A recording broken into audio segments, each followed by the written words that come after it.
Dans la banlieue de Los Angeles, un homme va nous livrer un témoignage rare. Craig Montey est un ancien informateur du FBI. Pendant 1 an, il a changé d'identité.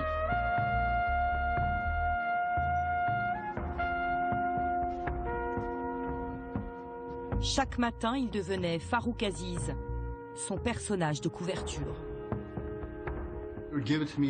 Ce sont les agents du FBI qui m'ont donné ces vêtements pour que j'aie vraiment l'air musulman. Musulman, Craig ne l'est pas. Comme beaucoup d'informateurs, c'est un ancien trafiquant de drogue. Pour éviter la prison, il renseigne le FBI dans les années 80. Il y a 7 ans, l'agence fédérale lui propose 9 000 € par mois pour infiltrer des mosquées, équipé d'un micro, caché dans ses clés. J'en avais une douzaine comme celle-ci. Je laissais mes clés traîner dans la mosquée, dans le bureau de l'imam,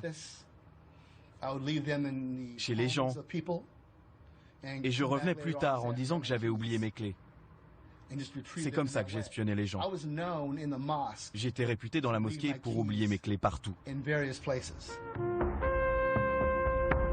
La mission de Craig Montey, repérer dans les mosquées des musulmans radicaux susceptibles de planifier des actions terroristes.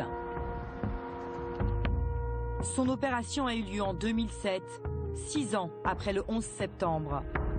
À l'époque, le traumatisme est toujours là. Le président George Bush le répète, l'Amérique est en guerre. Ben Laden et les terroristes qui l'entourent ont été très clairs sur leurs intentions, comme Hitler et Lénine avant eux. Nous sommes en guerre et nous ne pouvons pas la gagner en agissant comme si elle n'existait pas. Après le choc de 2001, les pouvoirs des services de renseignement sont renforcés. Des centaines d'opérations de surveillance comme celle de Craig Montey sont menées à travers le pays. Débusquer des terroristes devient une priorité. Sur le terrain, les informateurs sont sous pression. Au bout d'1 an d'infiltration, Craig ne trouve aucun suspect. Le FBI lui demande de continuer. Je leur mettais la pression en leur disant des choses du genre « Un vrai musulman ferait le djihad. Un vrai musulman ferait la guerre contre un État infidèle qui a envahi son pays, violé ses femmes. » J'essayais d'augmenter leur rage, leur colère. Mais la plupart ne réagissaient pas. C'étaient des gens très pacifiques. Ce n'étaient pas des terroristes. Craig affirme que le FBI l'aurait menacé de ne pas le payer, faute d'identifier des terroristes. Pour lui, pas question de dénoncer des innocents. Il abandonne l'opération. Le FBI dispose de 15 000 hommes de l'ombre comme lui sur le terrain. Combien sont-ils à être allés plus loin que Craig, à avoir flirté avec l'illégalité? Enquête sur cette guerre invisible menée par le FBI.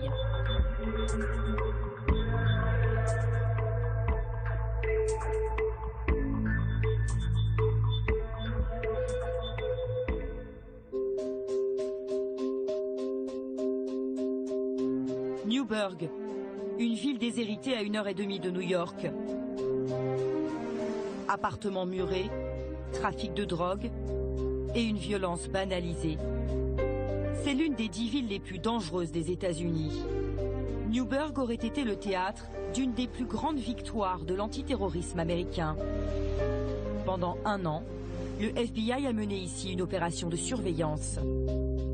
Elle aurait permis de déjouer un complot terroriste. Le FBI affirme qu'il vient de déjouer un attentat terroriste.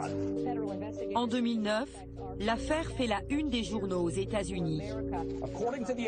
D'après le FBI, les hommes prévoyaient de mener leur attaque aujourd'hui.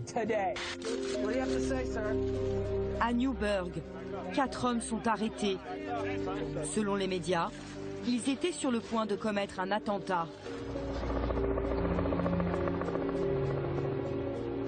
3 mois plus tard, à New York, les suspects sont jugés devant ce tribunal. Accusés de complot terroriste, ils encourent la prison à perpétuité. Pendant le procès, les jurés vont découvrir ces images. Celles que le FBI a captées pendant son opération de surveillance. 1 an d'enregistrement à l'insu des intéressés. Pour les jurés, pas de doute, c'est la preuve qu'ils préparent un attentat. Comme cette scène. Tu appuies là, tu enlèves le cran d'arrêt et tu tires, ok? Des vidéos rares, devenues le socle de l'accusation. Les 4 de Newburgh sont condamnés à 25 ans de prison. Ces images, nous nous les sommes procurées. Nous les avons décryptées. Elles vont nous livrer une histoire différente et révéler le rôle joué par l'informateur du FBI.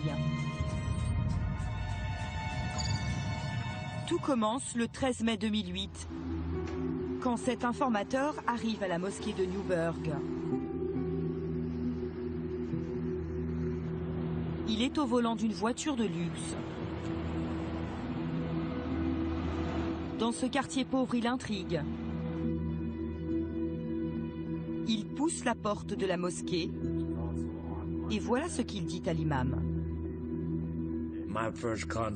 La première fois que je l'ai vu, c'était un vendredi, sur le parking derrière la mosquée. J'avais fini de réciter la prière et quelqu'un m'a dit qu'il y avait une personne qui voulait me parler. Il voulait savoir des choses sur le djihad, la guerre sainte, sur l'islam. Il m'a demandé « Qu'est-ce que vous avez à dire à propos du djihad, de la guerre sainte ?» Mais je ne répondais pas à ses questions. Ça ne répondait pas à ce qu'il avait envie d'entendre, visiblement.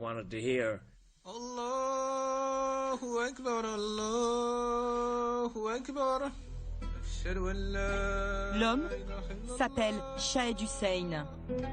Auprès des fidèles, il se fait passer pour un riche Pakistanais récemment arrivé aux États-Unis. Tous ignorent qu'il travaille pour le compte du FBI. Il est ici en infiltration, censé repérer des musulmans radicaux. Pour cette mission de surveillance, des micros et des caméras ont été disposés partout.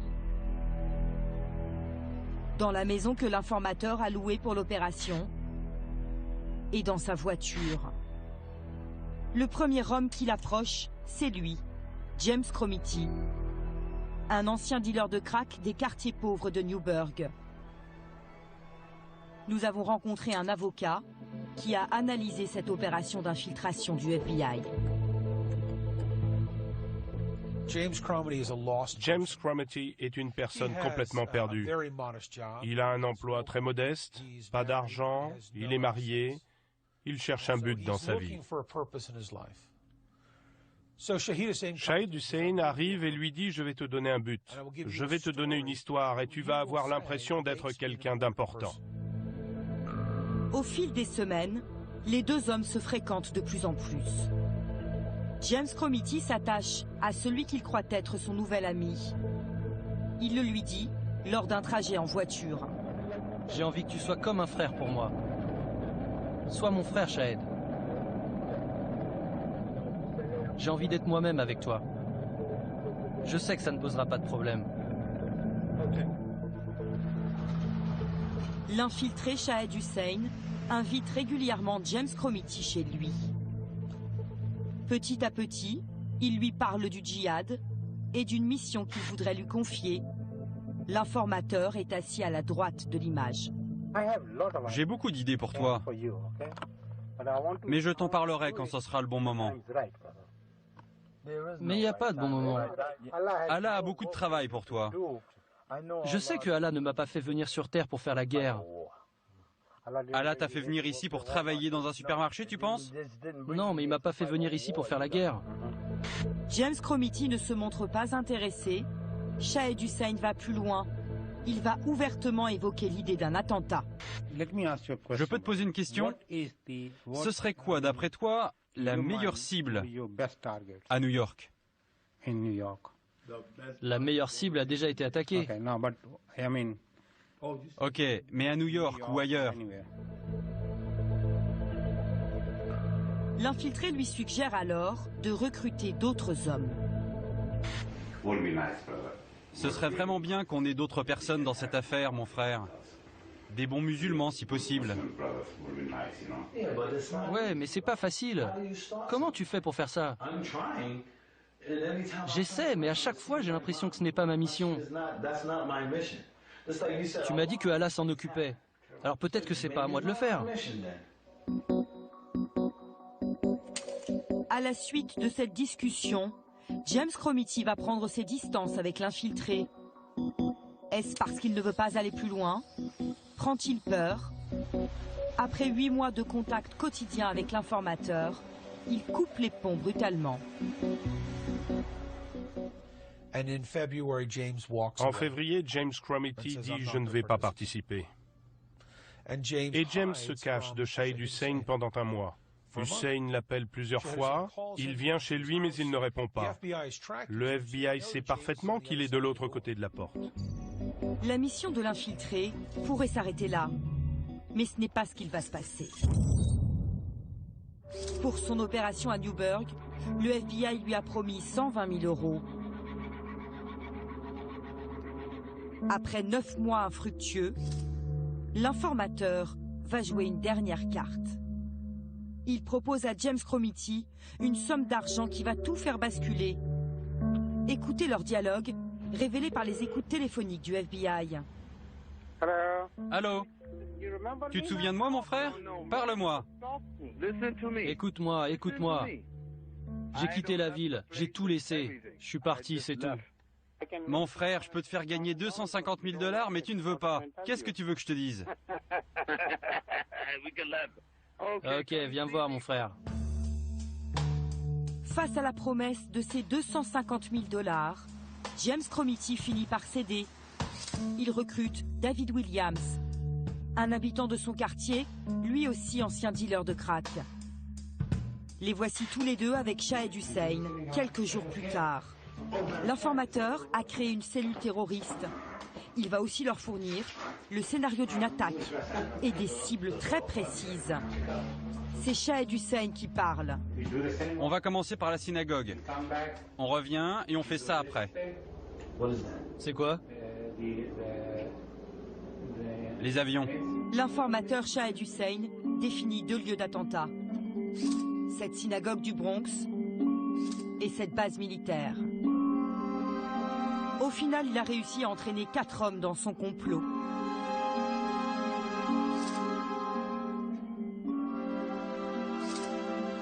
C'est le FBI qui a fourni ces sacs d'explosifs, des bombes factices, ainsi que le lance-missile neutralisé apporté par l'informateur.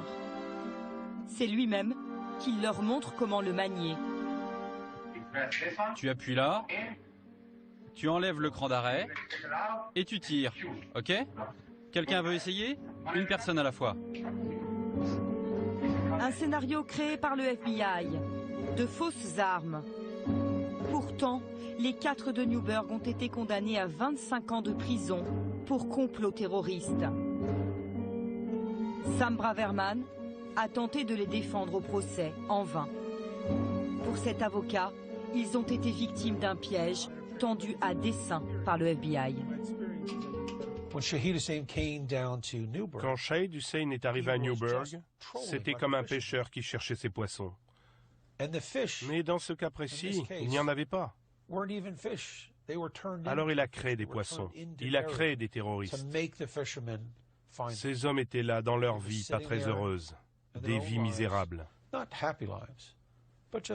Ils attendaient que quelque chose se passe. Shahid Hussein est arrivé, à partir de là, ils étaient pris au piège. La justice vient de rejeter l'ultime tentative d'appel. Le combat des avocats de la défense est perdu. Shahid Hussein, l'informateur, lui, a touché comme prévu 120 000 € du FBI. Nous avons tenté de le retrouver à 100 km au nord de Newburgh. Officiellement, il est propriétaire de ce motel. Mais ce jour-là, malgré plusieurs tentatives, sa porte nous est restée fermée. Toute son opération de surveillance a été pilotée depuis le siège du FBI à Washington. 6 mois après l'arrestation de Newburgh, le directeur du FBI s'exprime face au Congrès. Robert Mueller dresse le bilan annuel de son agence. Il présente l'affaire comme un succès. Le FBI a ciblé plusieurs suspects terroristes. On s'est rendu compte que ces personnes étaient prêtes à aller au-delà des mots, en passant à l'action. Le meilleur exemple, c'est en mai 2009, avec l'arrestation de 4 individus qui avaient prévu de faire exploser une synagogue à New York. Ils avaient aussi prévu d'attaquer une base militaire. Aujourd'hui, le FBI a refusé nos demandes d'interview sur ses méthodes de lutte antiterroriste. Aucun représentant des autorités américaines n'a souhaité nous parler. Bonjour, je fais un reportage sur les opérations d'infiltration aux États-Unis. Nous souhaiterions une interview. La question est sensible aux États-Unis. Le seul qui a accepté de nous recevoir, c'est Ted Waski, un agent retraité du FBI. Il a dirigé plusieurs cellules antiterroristes à travers le pays.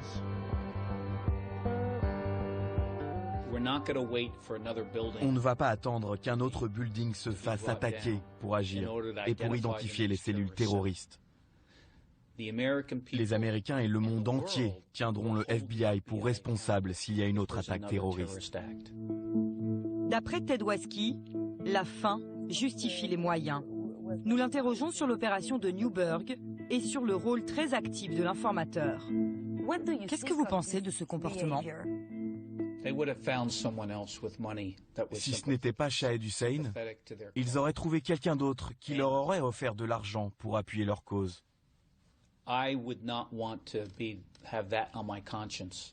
Je n'aurais pas voulu avoir sur la conscience des morts parce qu'on n'a pas voulu enquêter sur un cas, de peur d'être critiqué.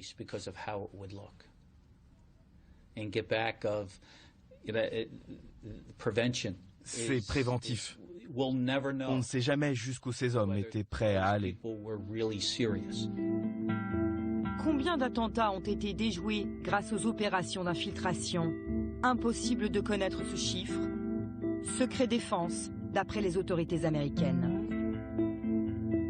En 13 ans, plus de 200 opérations comme celle de Newburgh ont été menées par le FBI. Barack Obama a maintenu le dispositif mis en place par George Bush. Après les attaques du 11 septembre, la mission du bureau s'est focalisée plus que jamais sur la prévention. Le défi est d'identifier et d'arrêter les complots terroristes avant même qu'ils ne se mettent en place. Aux États-Unis, peu de voix s'élèvent contre les méthodes de lutte antiterroriste. Un journaliste d'investigation enquête depuis 7 ans sur les excès de cette politique. Trevor Aronson a tenté de démontrer à plusieurs reprises que des hommes avaient été piégés. Bonjour, comment ça va? Ce jour-là, il a rendez-vous avec Avni Osmakak. Son frère vient d'être condamné à 40 ans de prison pour complot terroriste. Cette fois encore, il était en contact avec un informateur du FBI. Votre frère a changé après avoir rencontré l'informateur? Il a commencé à s'habiller en habits traditionnels musulmans, à mettre un turban. Ça, c'est l'informateur qui lui a demandé de le faire. Il lui disait que tous les bons musulmans devaient s'habiller comme ça. D'après Avni, son frère aurait été manipulé du début à la fin par le FBI.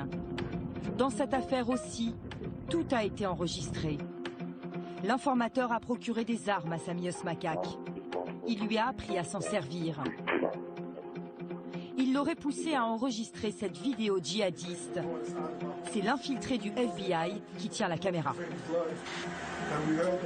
Nous voulons nous venger des infidèles américains qui font couler le sang en Irak. Nous allons faire couler votre sang, celui de vos femmes et de vos enfants. Sa ceinture d'explosifs, le revolver et la Kalachnikov posée à côté de lui sont factices. Avni affirme que son frère était malade, diagnostiqué schizophrène 5 ans avant cette vidéo. On l'a vu changer quand il est tombé malade. On a essayé de le convaincre d'aller voir un médecin, mais il nous a fui. Et l'informateur, il a juste profité de sa maladie. Vous pensez que votre frère réalisait que c'était grave de faire ce genre de vidéo? Mon frère ne savait même pas ce qu'il disait à ce moment-là. Tout ça, c'était orchestré par quelqu'un dans les coulisses. La thèse de la manipulation, avancée par les avocats, n'a pas été retenue. Pour le journaliste Trevor Aronson, ce cas ressemble à d'autres histoires qu'il a révélées. D'après lui, il s'agirait bien d'un piège. Ce qui est significatif dans le cas de Sami Osmakak, c'est que comme les autres affaires, on dirait que le FBI a tout orchestré. Chaque détail, y compris les mots que Sami Osmakak a prononcés. Il a aussi été manipulé par l'informateur qui lui a promis de l'argent. Il y a aussi des questions qui se posent sur ses capacités mentales limitées. Il était facilement manipulable par ses agents qui cherchaient une affaire à tout prix. D'après Trevor, quand le piège se referme, il est presque impossible de s'en sortir.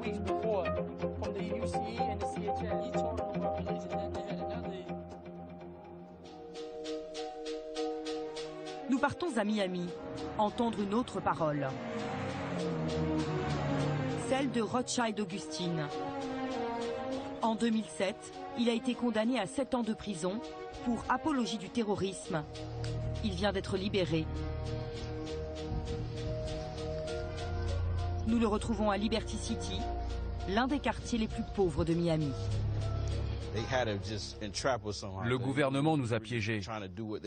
Tout le monde savait qu'on ne ferait jamais aucun acte terroriste. L'informateur nous a poussés, piégés pour créer une affaire. Rothschild croise la route d'un informateur du FBI il y a 8 ans. À l'époque, il fait partie d'un groupe de 7 jeunes désœuvrés qui traînent dans les rues de Miami. Pour le FBI, ils sont suspects. Une mission de surveillance est lancée. L'informateur, c'est Eli Assad, un ancien dealer qui renseigne le FBI depuis plusieurs années. Encore une fois, il fait miroiter de l'argent aux hommes s'il planifie un attentat. 40 000 € pour faire exploser le siège du FBI à Miami. Mais au fil des mois, rien ne se met en place. Alors Eli Assad imagine autre chose.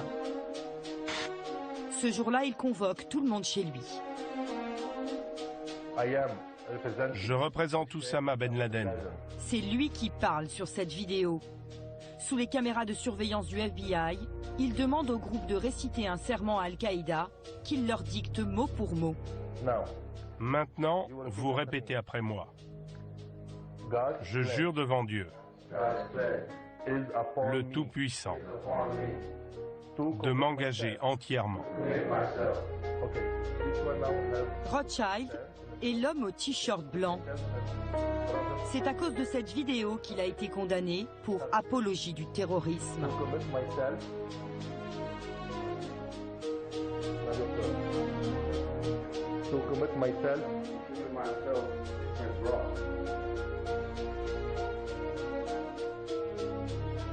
Qu'est-ce que vous vous dites à ce moment-là? À ce moment-là, j'étais très mal à l'aise. Je ne comprenais pas ce qui se passait. Je pensais juste à partir. Regardez, j'ai la main sur la porte, prêt à partir. Je comprenais pas. C'est sûr que c'était pas une bonne idée. Avec le recul, je me dis que c'était stupide. Mais à l'époque, on était désespérés, on avait besoin d'argent. On avait des rêves, des buts à atteindre, et rien ne se passait, on était frustrés. On voulait juste que nos vies changent. Rothschild se serait laissé aveugler par l'argent. Il affirme que pour lui, ce serment n'avait aucun sens. Nous avons joint l'informateur par téléphone. Il reconnaît avoir incité les hommes en leur proposant 40 000 €. Mais d'après lui, sa mission était légitime. Virginie, si je vous donne 100 000 $, vous savez que je suis une mauvaise personne et que je veux quelque chose de mal. Vous le faites, vous? Pourquoi vous leur avez suggéré d'attaquer le siège du FBI? L'idée vient de vous? On voulait voir à quel point ils étaient sérieux. Pour Elie Assad, cette opération aurait permis d'éviter le pire. Imaginons que ces hommes aient réellement cherché une mauvaise personne. Imaginons qu'ils aient vraiment trouvé cette personne. Qu'est-ce qui se serait passé d'après vous? Pour son opération de surveillance à Miami, Elie Assad a touché 65 000 € du FBI. Les informateurs cherchent-ils désormais des terroristes à tout prix? Un homme en est persuadé. Mike German a travaillé pendant 25 ans comme agent spécial du FBI. Il a démissionné en 2004, après avoir dénoncé les dérives de la lutte antiterroriste. À l'époque où je faisais mes opérations d'infiltration avant le 11 septembre, si je voulais ouvrir une enquête pour terrorisme sur des personnes, le FBI m'aurait demandé à quelle organisation terroriste ces hommes sont-ils affiliés. Dans les récentes affaires, j'aurais répondu en fait, ils ne sont pas affiliés à des terroristes. On m'aurait demandé, ok, mais quel genre d'armes ont-ils? Ils n'en ont aucune. Quelles ressources ont-ils pour acheter des armes? Ils n'ont aucune ressource. Quel est leur complot terroriste? Ils n'ont aucun complot en tête. Donc, on va lancer l'opération d'infiltration, leur fournir les armes, l'argent et l'idée de l'attaque. Pour moi, c'est de la fabrication d'affaires. D'après cet ancien agent, l'attaque du World Trade Center a profondément changé les méthodes du FBI. Depuis, son budget a explosé. Il dispose de 3 milliards de $ chaque année. Mike German affirme que l'agence est tenue par une politique du chiffre, du résultat. On dirait que le FBI essaye d'entretenir la peur dans l'opinion publique et auprès du Congrès qui décide de leur donner de l'argent et du pouvoir. Plutôt que de se concentrer sur les personnes qui menacent vraiment la sécurité intérieure, ils vont à l'opposé en se disant « Ok, le prochain cas, on va le rendre encore plus sexy. On va apporter des grosses armes, un complot qui fait peur et on va faire en sorte que les gens appuient sur la gâchette pour que cela ressemble le plus possible à quelque chose de sérieux. » Pour lui, le FBI stigmatise l'islam et les musulmans injustement. La communauté musulmane est suspectée d'office. En envoyant des informateurs, le FBI mène plusieurs intrusions dans cette communauté. Pas seulement pour fabriquer de faux complots terroristes, mais aussi pour espionner tout simplement les musulmans. Justifier de se concentrer sur certaines personnes en raison de leur religion, c'est totalement inapproprié dans une société démocratique. D'après Mike German, le gouvernement se trompe de cible.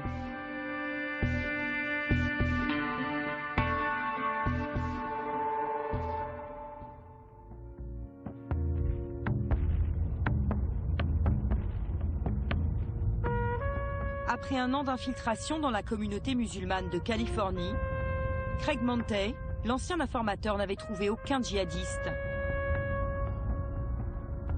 7 ans plus tard, il ose à peine s'approcher des lieux qu'il a surveillés à l'époque.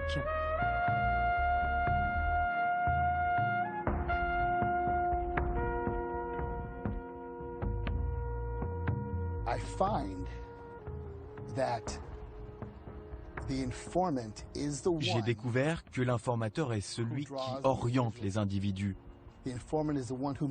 qui les motive. qui les pousse en leur donnant de l'argent parfois.